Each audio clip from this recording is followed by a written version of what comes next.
I'm Pastor Brandon Gilmore. I am the pastor of Nimmo United Methodist Church here in Virginia Beach. And we're in the original sanctuary. The sanctuary was built in 1791. It's just really neat to be a part of this church that has these roots, these traditions, but yet we're willing to be innovative and new and try new things and reach new people. We're here with TBN. We're going to talk about our Field to Fork dinners and our community gardens. My name's Melody Jeffrey. I'm the coordinator of the garden, and so I'm in charge of the giving garden, the community plots, and the Field to Fork dinners. I started thinking about the garden, and we were very focused on growing and giving away, and it went all out in the community, but none of it stuck around here.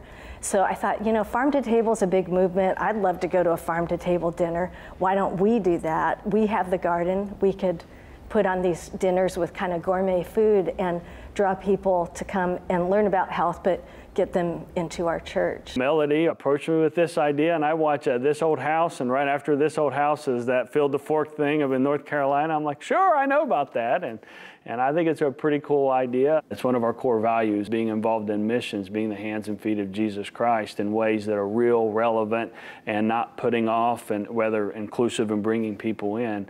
And so when she approached us with this idea, I'm like, yeah, this fits right into what we're wanting to do. And it's just a really awesome ministry that we're already seeing fruit, spiritual fruit, along with the actual fruit. But we wanted to continue moving where God, the Holy Spirit, is moving in that area. Hi, my name's Sarah Gordon. I was actually looking for a way to get involved in the community with nutrition and food.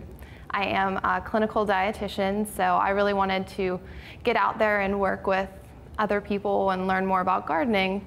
And I looked online and I found Nimmo Garden, and she thought that I would be a good asset just with my background in nutrition. And her idea was to really get the community to come together and share this meal together and learn more about healthy eating. So I was very excited to be able to be a part of that. What I love about the Field to Fork, I'll bring my kids. I took them when we had zucchini boats or squash boats, and I thought they're not going to like this, and they loved it. And I really liked the chimichurri. Oh, the avocado chimichurri sauce we did on the squash tacos. Yeah, that was really good. That was a good one.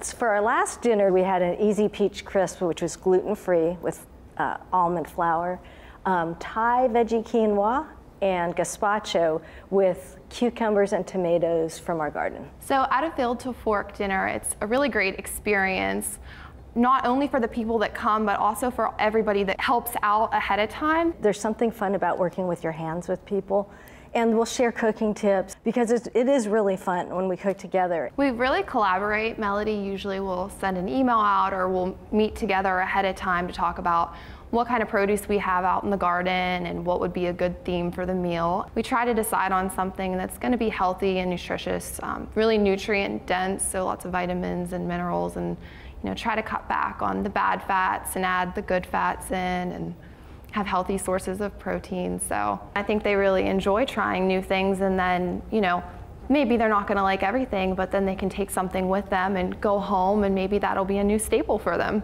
And I think too, people have heard the trendy things like quinoa and chia, but they've never cooked with it. So we give them recipes, and we're finding more and more people taking home the recipes and trying them. So we know that we're kind of giving them more than just a meal. We're helping them learn how to eat better. Some of the Field to Fork dinners, the majority of people aren't from the church. So we just have an opportunity to meet and befriend a lot of people who either don't have a church they're plugged into or very loosely plugged into a church. Just recently, there was a man sort of wandering around the garden on a Friday while we were working, and one of the volunteers went out and talked to him, and it turned out he was interested in helping.